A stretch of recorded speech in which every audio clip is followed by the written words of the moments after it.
Baiklah, sebelum masuk ke halaman website untuk pengguna, saya akan menunjukkan halaman admin yang saya gunakan. Yang saya gunakan adalah PHP Main Admin. PHP Main Admin ini berfungsi sebagai database untuk website saya. Nah, di website ini terdapat beberapa tabel seperti berita, buku tamu, COVID, kategori, dan user. Oke, selanjutnya kita akan langsung masuk aja ke halaman websitenya. Ketik localhost garis miring folder alamat yang kita gunakan, puskesmas contohnya, kita enter. Kemudian kita akan menuju ke halaman website yang telah kita buat. Ada bagian header, isi, sama footer. Nah, di bagian header terdapat home, kami, berita, layanan, kegiatan, hubungi kami, COVID-19, login, serta tanya dokter. Kemudian di bagian isi terdapat beberapa penjelasan mengenai website ini, fungsinya seperti buat apa, serta ada fitur-fitur yang akan digunakan pada website. Kemudian di bagian footer atau bagian bawah terdapat alamat puskesmas, nomor telepon, dan email. Kita ada bagian link yang bisa kita gunakan untuk mempercepat perpindahan halaman ketika kita berada di bawah kursor paling bawah. Nah, buat memulai halaman atau kita mulai menelusuri website ini, kita langsung klik aja mulai, maka akan diarahkan ke halaman tentang Puskesmas Sehat Terus. Di sini berisikan mengenai sejarah, visi misi puskesmas yang ada. Kemudian di footernya masih sama karena ini bawaan template website yang saya buat. Kemudian di berita terdapat tampilan berita apa saja yang terkini terbaru mengenai kesehatan yang ada di Indonesia. Kita dapat melihat berita-berita apa saja. Selanjutnya kita ke layanan.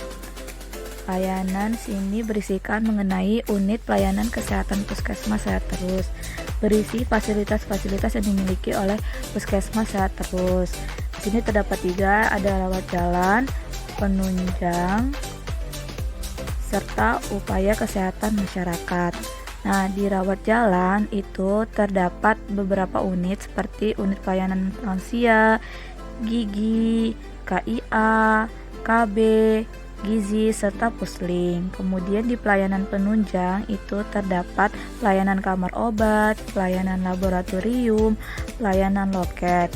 Nah, terakhir upaya kesehatan masyarakat, di sini terdapat banyak program yang tersedia di puskesmas seperti program promosi kesehatan, program kesehatan lingkungan, program kesehatan ibu dan anak, program kesehatan keluarga berencana, program gizi dan pencegahan dan penanggulan penyakit. Kemudian kita akan ke bagian halaman kegiatan. Halaman kegiatan berisikan dokumentasi kegiatan apa aja yang sudah kita lakukan di puskesmas ini, lampiran-lampiran foto-foto yang telah kita lakukan.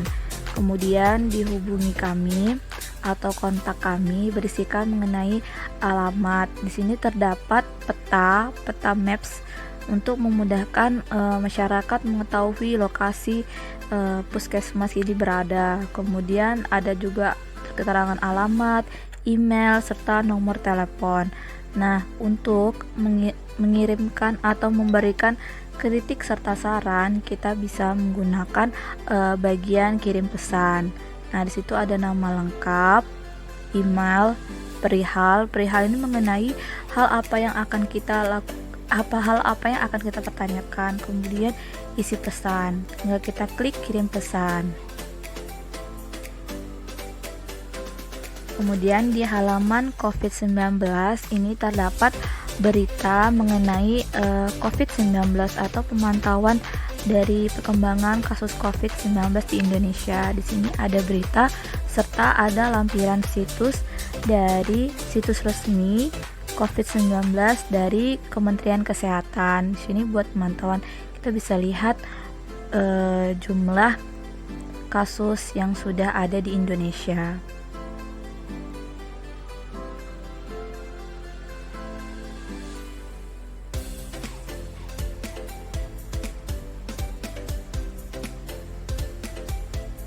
Oke, baik. Yang terakhir ada tanya dokter.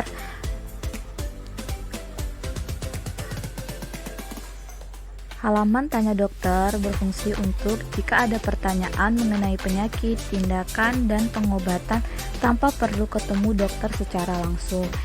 Jadi kita tinggal mengajukan pertanyaan ke dokter melalui website ini dengan ada nama, email, telepon, terus ada layanan-layanan tersedia. Kemudian pertanyaan apa yang akan kita ajukan ke dokter. Hingga kita kirim pesan dan pertanyaan kita akan terkonfir kepada pemegang website ini. Oke, sekian dari saya mengenai penggunaan website yang ada di website user yang ada di website puskesmas saya.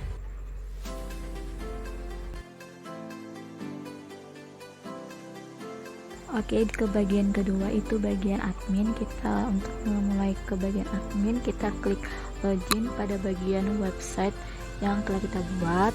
Kemudian kita tinggal login menggunakan username dan password yang kita sudah gunakan.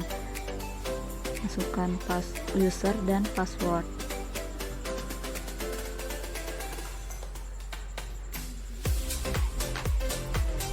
Kemudian klik login, maka kita akan masuk ke halaman admin. Di halaman admin terdapat beberapa tabel untuk mengolah data pada website seperti buku tamu serta tabel berita.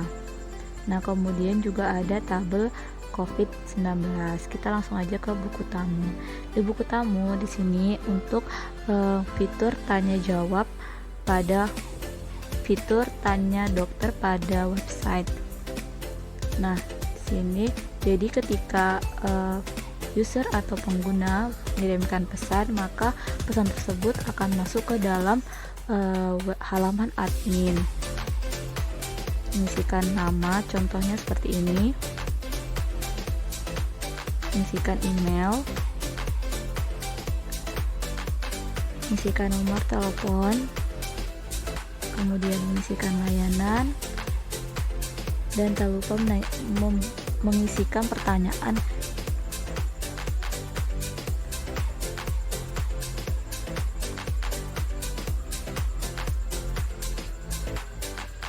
Kemudian jika kita klik kirim pesan, maka akan otomatis ada pada halaman admin. Nah, ini halaman, maka akan bertambah dari pertanyaan yang sudah kita inputkan. Terdapat input dari pertanyaan pengguna, kita bisa melihatnya. Terus selanjutnya kita ke halaman berita. Nah, ini buat mengolah berita atau menampilkan menginput berita terbaru dengan cara di sini ada 3 action, ada input berita, ada edit berita, serta ada hapus berita. Jadi kita bisa memiliki 3 fungsi tersebut. Jadi kita tinggal mau menambahkan berita, klik aja yang biru, kemudian di sini ada halaman input berita untuk menginputkan berita terupdate.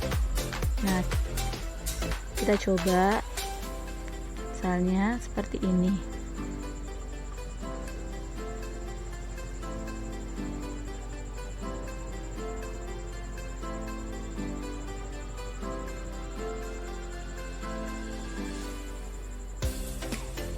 Nah, setelah mengisi berita yang akan kita update, kita lanjutkan dengan klik input berita. Kemudian akan tampilan seperti itu. maka otomatis berita akan terinput. Nah, kita coba buka di halaman website. Nah, di halaman website, berita yang kita inputkan di halaman admin sudah ada. Selanjutnya kita mengolah untuk menghapusnya, itu tinggal klik yang warna merah silang. Ini kita mengolah COVID-19. Nah, di COVID-19 ini terdapat ID, heading, dan link. Nah, di sini ada dua, yaitu menambah dan menghapuskan berita COVID.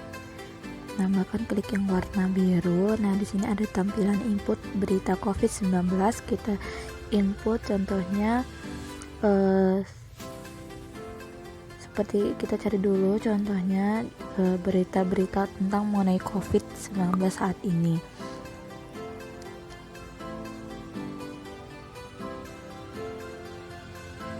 Nah, ini website dari website resmi covid19.go.id. Di sini ada berita tentang panduan penyelenggaraan pembelajaran tahun ajaran baru di masa pandemi. Kita copy aja linknya, kemudian kita inputkan ke dalam berita COVID-19, copy linknya, terus kita buat judulnya.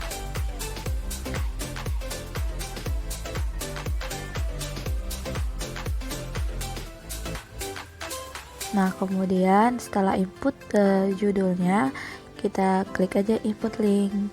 Nah, kalau berhasil akan tampilan seperti itu.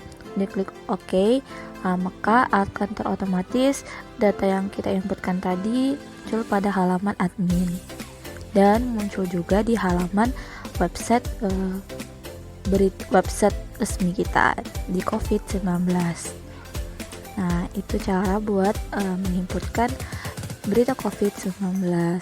Nah, sekian dari pengolahan halaman admin yang udah kita buat.